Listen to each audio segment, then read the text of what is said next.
transfer the hands to the legs. Yeah?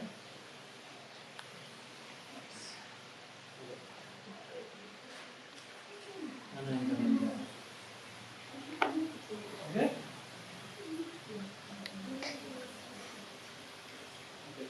So, let's talk about the entry. What we're doing. So we actually have a little timing here, and the general thing is saying like out, in. As we coming in, the jumping happening at the same time. Okay, flyer. So it's not like this. Out, in, close, and jump. It's not that. The in and the jump happen together. So So out, in, jump. Yep. Yeah. Then the jumping happens, and at the same time rolling. If you really can focusing into your spine, one of the bones coming up without flipping the butt back. So she's staying rounded, she's rolling in. So as a base, a few things that make this a lot easier. Firstly, bending and receiving really deep with my feet. Yeah? So I follow her out and then in. I give resistance here and receive, and I keep my feet where they are. So it's out, in. I'm giving resistance, I'm pushing back, but keeping my knees very low. So I'm pushing here a bit, but keeping my knees low. Does that make sense? Down. And the other thing, you'll notice my hand position. Elbows are basically down and round, hands pushing up to give support and distance. Yeah, they don't have to be on the ground. The main thing is sometimes I see people have straight arms and it's hard for you to give resistance. So having a bend allows you to use your biceps, push up a bit. And also having it low is good. Sometimes I see people have their hands up here and then she can't use them properly to lift. Okay? So think about the hand position of the base is elbows pretty much down the ground, palms pushing in this direction. So as we're coming up, the hands of the flyers, most of the time, kind of straight, but feeling that resistance, so as I push down, he also pushed me up. That's like the counterbalance. Okay? Nice. Okay, then we slowly straighten the legs. As we come up, we stay into our tight straddle. Switch the hands is optional for now. If you want to stay with the hands connected, that's okay. So we're focusing on the entry with the hands connected. Because this is actually, some people find the other one easier, some people find this one easier. But we're going to focus on this one today, because once you get this one, I feel it's quite easy to learn how to do one with the legs. Hands position, stay like that. Hands position for the flyer. I'm talking about like without fingers. Fingers down on the calf muscle. Okay, elbows still in, right into your tripod again. So for me, as I eventually move on into the practice, I prefer to have my hands outside, but my elbows straight up. Got it? Good, we're going to flyer. Okay.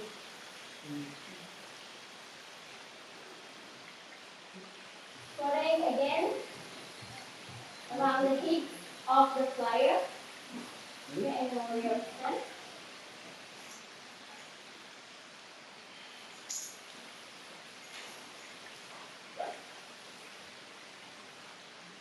So here, because I know they're quite stable, then I will stay really close with them. One of the important things, you're not going to stop the view from the base. Yeah? The base has to be seen. And thumb in. This will sometimes happen when you support like this.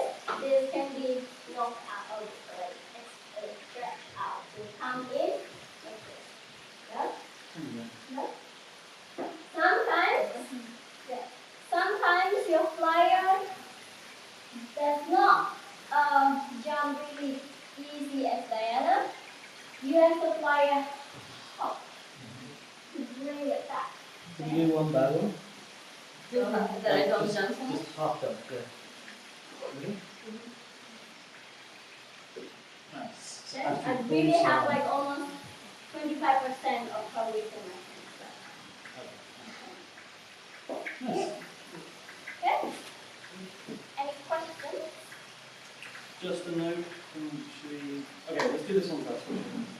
My gaze is towards the tailbone of Caspian. Okay, that's Yeah? nice. That's called table. That's all. The butt. The butt. Okay. For the bases, one thing that's making it harder for your fly sometimes, you'll see, maybe you're doing the bent arms, that's great, but we're pushing the hands in the wrong direction. We need to turn our palms to face towards us. Okay? This, yeah? This way we help make it easier. You see what Astri's arm position here? If I have my hands like this, it's hard for her to push up. Because there's a lot of compression happening onto the ribs of this. Also, it doesn't activate the muscles the right way. Here, she can bend her elbow a bit and use her triceps and everything to push in the right direction. We're kind of like doing the same action like this, but in a different orientation with the gravity. Okay? Nice. Okay? And that thing of waiting there at the bottom, do you see how I stayed here and waited till her hips are really stacked on top of her shoulders. Then I press up. Okay? Obviously when you've practiced it more, it can become really fluid and you can do it as one motion, but for now I want you to wait, feel that balance, then press up. So at the moment my gaze is almost like 45 degrees angle towards the ground. So I'm looking in line with my toes at the moment. Yeah?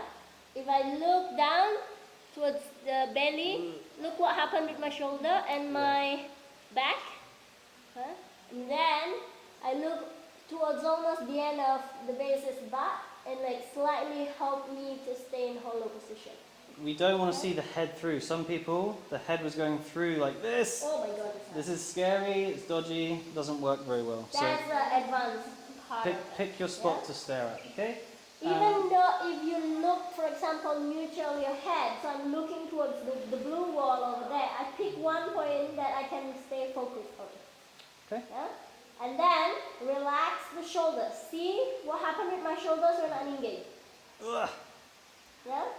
She's That's, like, I'm walking a lot and trying to support myself. When I relax my shoulder, see It how actually- much that movement happening in the shoulders? it makes a more comfortable fit for my foot and I have better control to balance her here and push her and kind of stabilize. If she goes really tight and engage in the shoulders again, squeeze again.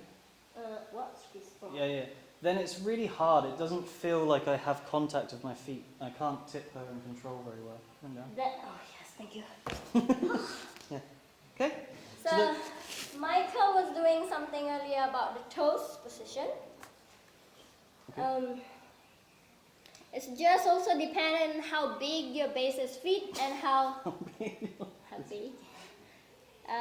I feel like I want to feel the toes touching on the back part of my body. The trapezius. The trapezius. So that means the heel a little bit further towards my chest position. Is it on the collarbone? Past the collarbone. Like Ashley said, it's going to depend on your base. Depend Like on Mike's feet on Astrid are going to be in a different position to mine, slightly. For me, the most important thing for the base is to have that contact in the toes. This allows your flyer to roll into you and find that balance. Okay? Yeah, I find I like to relax my shoulders, but then still engage my core. It feels like if I relax, then I relax everything. But do you? She always says this. This is, I've been debating with him recently about, I totally understand what you're saying. I don't relate it with like, oh, relax your shoulders. Automatically the whole of my body relaxing. I use soften the shoulders, but the rest of the body that need engage is still engaged. It takes a little bit of time to dissociate certain parts of the body, but yeah, maybe if the relax cue is not working very good, think of the soften instead. Yeah. Okay? So that's why I'm desynchronize your body.